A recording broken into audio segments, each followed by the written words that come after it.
Mtazamaji, ni siku nyingine tena ambayo Mola ameridhia tupatane hapa ndani ya upeo wa TV47. Furaha iliyoje kupatana nawe mtazamaji. Karibu kwenye taarifa hizi, lakini kwanza tupate yaliyomo. Serikali yasema itachukua hatua kurejesha hali ya utulivu katika eneo la Kapedo kufuatia mashambulizi ambayo yamekuwa yakiendelea. Maafisa wa afya wanaogoma kaunti ya Mombasa wafanya maandamano kushinikiza serikali kutekeleza matakwa yao. Na maandalizi ya uchaguzi mdogo wa Kabuchai na Matungu yaendelea huku tume ya uchaguzi ikiidhinisha wagombea kadhaa. Karibu mtazamaji, shukrani kwa kuchagua kutazama taarifa hizi. Mienyi wako Andrin Kilemi, mtangazaji kwa lugha ya ishara ni Ann Wairimu.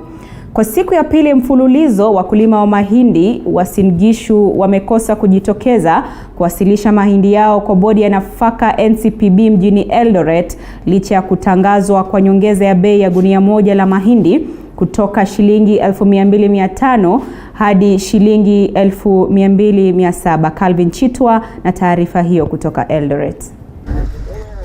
Baadhi ya wakulima walioshukiwa na kufanyiwa uchunguzi na idara ya DCI na ile ya kupambana na ufisadi EACC wanasema baada ya kuwasilisha mahindi chini ya mpango wa serikali wa uhifadhi wa vyakula bado hawajalipwa tangu mwaka wa 2019. Waharakishe walipe ile watu wenye hawakuwa na kesi. Wale wengine wenye walikuwa na kesi, ile kitu tumekubaliana na tumeomba pia through registrar kuwa kesi yao ikimbishwe haraka iwezekanavyo so that tujue ile kitu tunaweza fanya baada ya hiyo, because hatuwezi kuwa tunazuia hawa maneno yao, hatuwezi lipa hao na kesi pia imechukua muda mrefu sana. Siku moja tu baada ya bei kuongezwa kwa shilingi 200 kwa kila gunia la kilo 90 na bodi hiyo kuahidi kuwalipa wakulima kwa muda wa saa 24, wakulima wanaonekana kuwa na hofu kubwa ya kupata hasara. Kuproduce one bag inakarimu shilingi 2,800 hata 3,000. Kwa hivi sasa hata 2,700 pato yuko chini sana, sababu uchapikisa hata ya produce one bag, sababu one bag ni 28-29.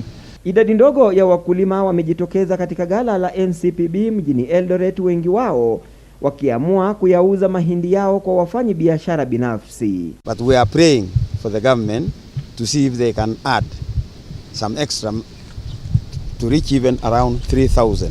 That is our expectation. Hata hivyo, wameitaka serikali kuendelea kuzuia uagizaji wa mahindi kutoka mataifa ya nje.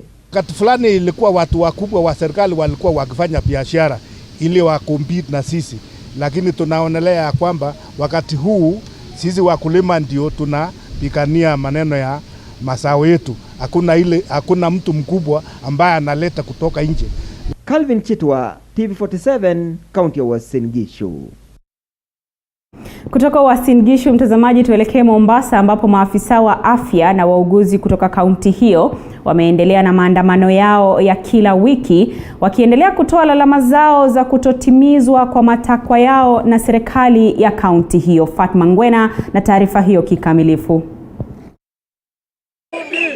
Baada ya serikali ya Mombasa kukubaliana na madaktari wa kaunti na kusitisha mgomo wao wa takriban miezi miwili juma lililopita, maafisa wa afya na wauguzi katika kaunti ya Mombasa katika maandamano yao ya kila wiki hii leo wamemtaka gavana wa Mombasa Ali Hassan Joho kufanya uamuzi aliofanya na madaktari kuhusu mgomo wao kabla ya kurudi kazini. What we are calling for is basically a risk allowance. We have not asked for any salary increment. We are asking for a risk allowance by virtue of what we do.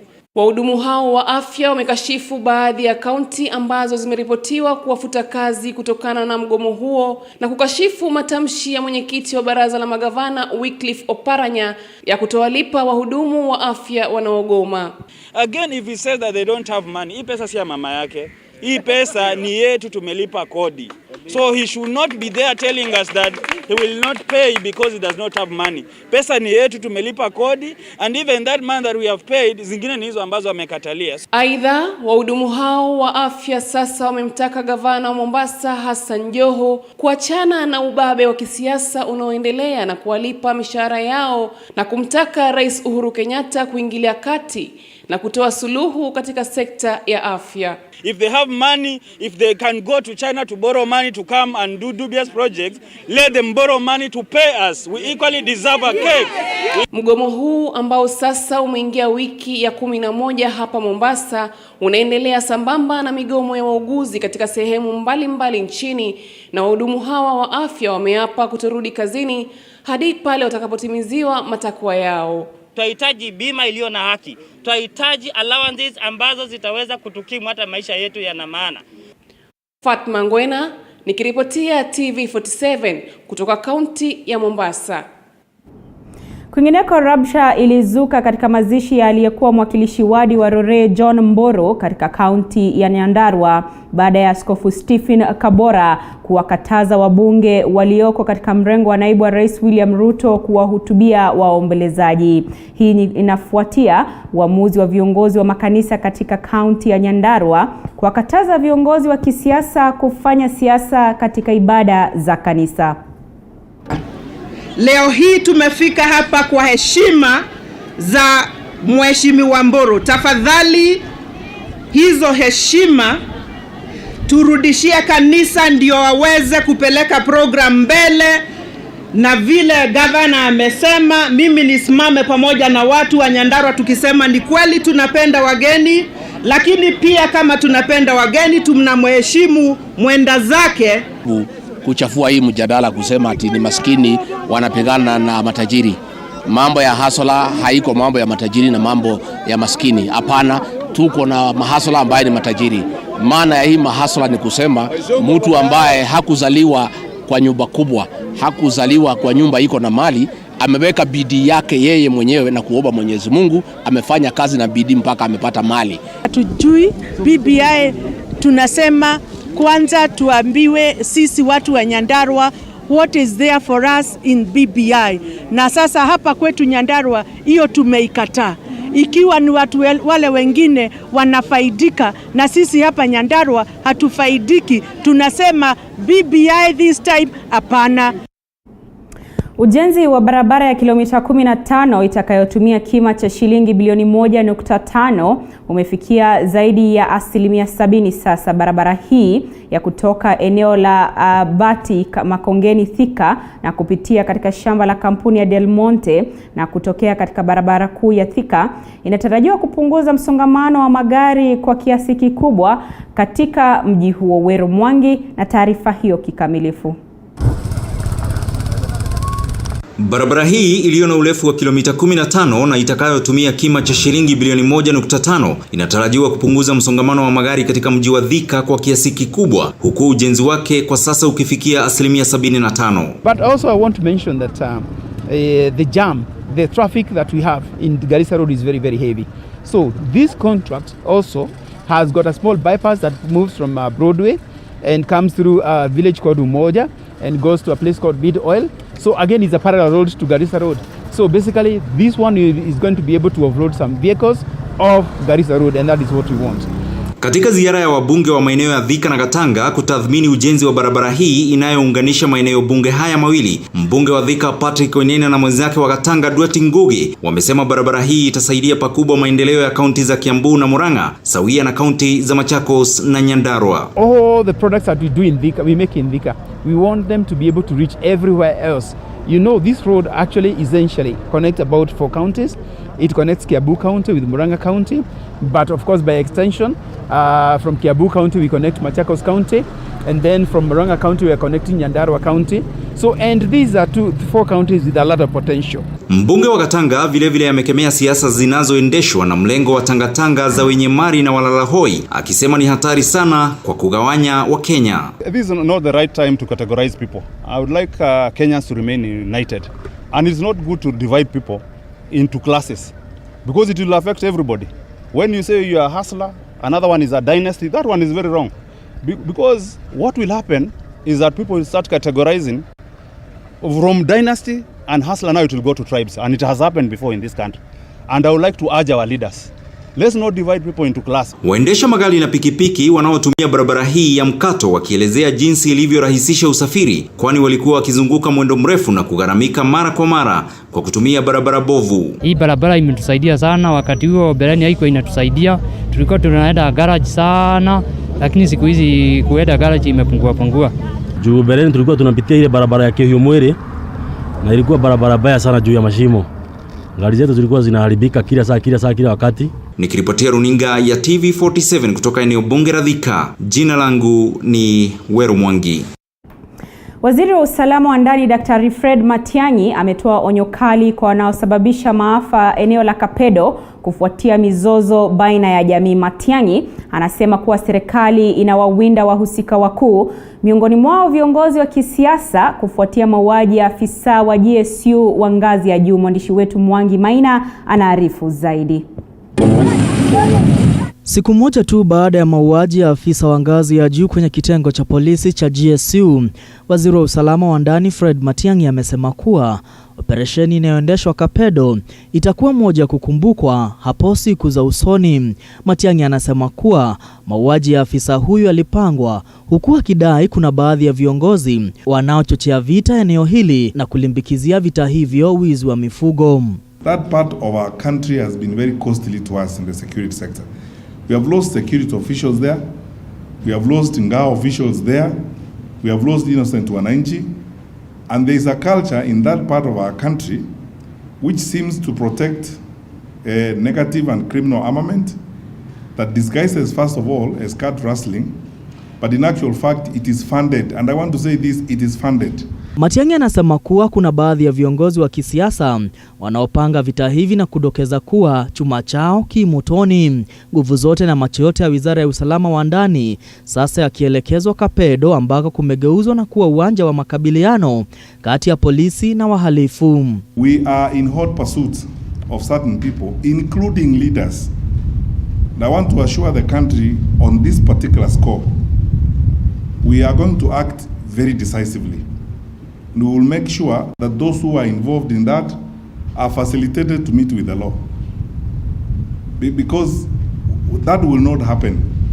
And then by the time we are done with what we are doing there, it will be a story to be told in generations to come when there will be no such violence in that place.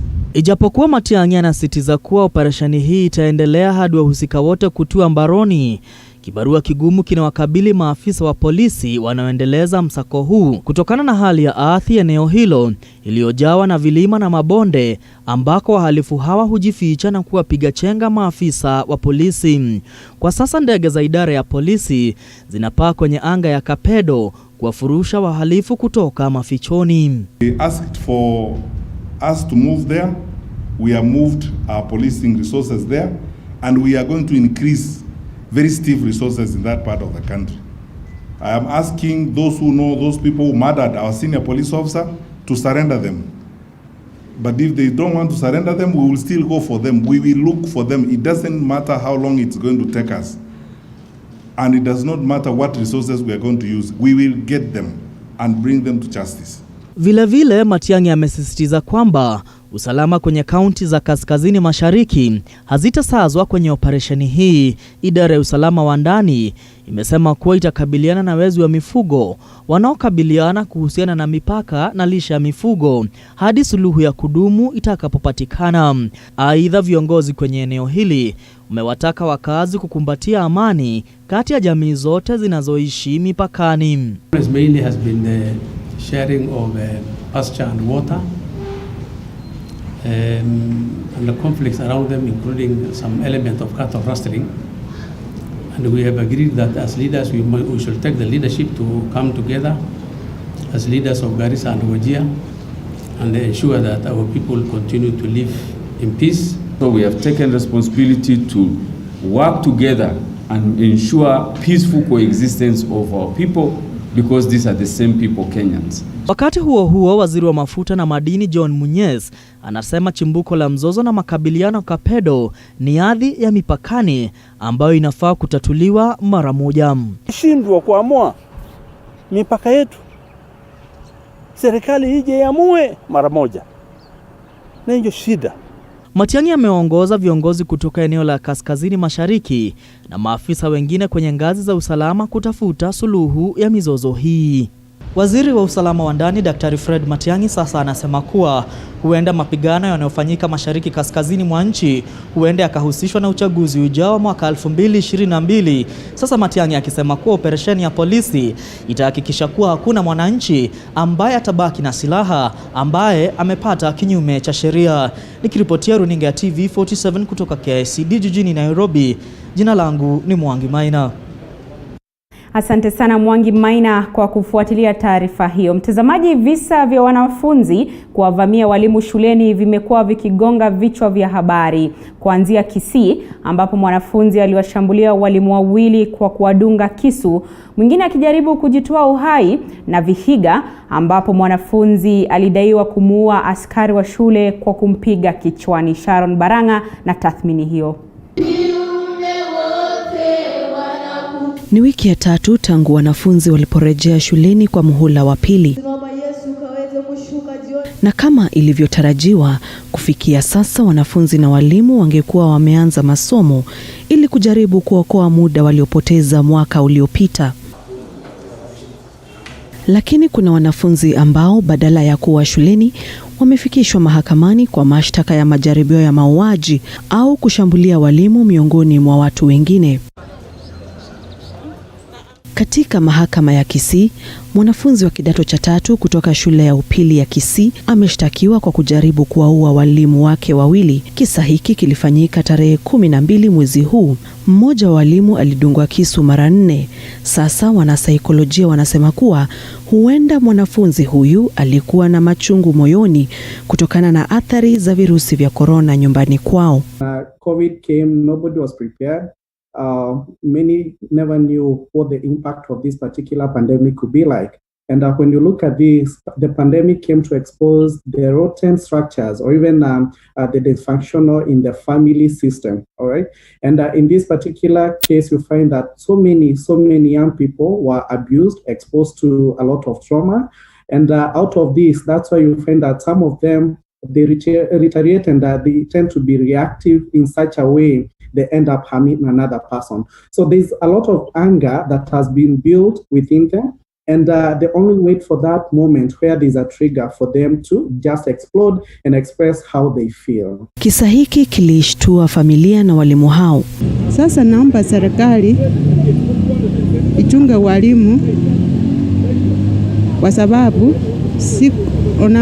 sababu watoto waleo ni watoto wabaya sana. We are grateful that our family member is alive, but we want to appeal that teachers need to be protected, they need to be safe, so that their welfare is well known, because students who've joined school, they also need to be taken through to be given some form of psychosocial support, because some have gone through various challenges over these 9 months. The World Health Organization had actually predicted that in the year 2020, mental health will be the leading cause of death among the young people. You know, the mental health conditions that are actually affecting these young people. And when you look at the COVID, this came just to amplify the magnitude of these effects. It doesn't mean that this was not happening before then, all right? But remember, COVID came with a lot of pressure. There was a lot of disruption in terms of the routines. Mwanafunzi aliyehusika aliachiliwa kwa dhamana ya shilingi 50,000.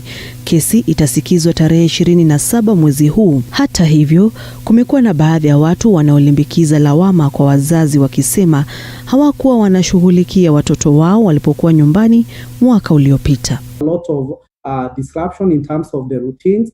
And when you find that children they were sent home, away from their daily routines, where there was a lot of structure, order, and discipline at school. And when they went back home, they found a place where everybody else is stressed up. Okay, so this just amplified the whole issue, because you find that somebody who didn't have a balance in life in terms of managing their own issues, when they found parents who are not doing well in terms of, say, the workplace, most of them were chased away from their workplace. They were sent home. So you find that most of them, they had a lot of hurt. They were going through some sort of loss, say, opportunities at the workplace. Some lost their loved ones. And out of this, you find that this found its way to the young children, or even the ones that are going back to school in this particular time. Wanasaikolojia wanasema kuwa wasimamizi wa shule wanapaswa kupanga njia ya kuhakikisha wanafunzi wote wanapokea ushauri nasaha. Sharon Baranga, TV47. Tuangazie masuala ya kisiasa, ambapo kinara wa ODM Raila Odinga amesisitiza kuwa handshake kati yake na Rais Uhuru Kenyatta iko imara katika mkutano wa dharura uliohusisha viongozi wakuu katika chama hicho mapema leo jijini Nairobi. David Modhoka anatuarifu zaidi. Ni katika mkutano uliohudhuriwa na viongozi wakuu wa chama cha ODM kutoka kaunti zote 47, wakiwemo magavana Ali Hassan Joho na Wycliffe Oparanya mapema leo, ambapo kinara wa ODM Raila Odinga amesisitiza kuwa handshake kati yake na Rais Uhuru Kenyatta haipo katika hatari yoyote ya kuvunjika.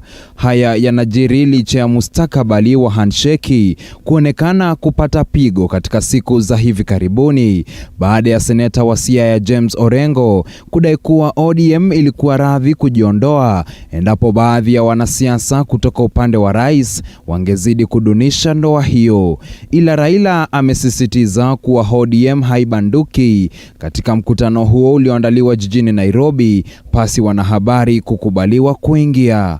Raila hata hivyo huenda akajipata kwenye njia panda katika siku za hivi karibuni endapo chama cha ODM na kile cha Jubilee chake Rais Uhuru Kenyatta vitazidi kukabana koo. Utata zaidi unaonekana kuzuka katika kujaza pengo la naibu gavana wa Nairobi endapo Ann Kananu ataapishwa kama gavana wa jiji.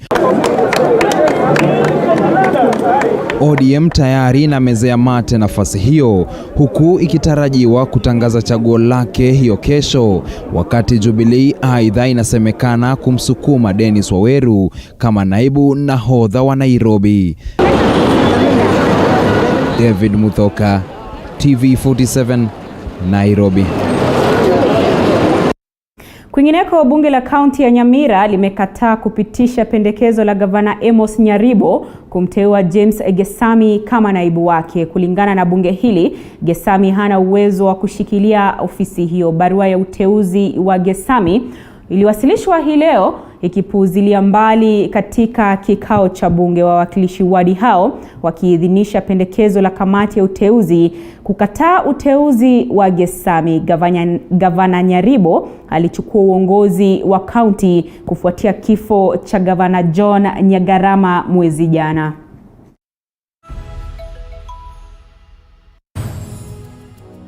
And I will do justice.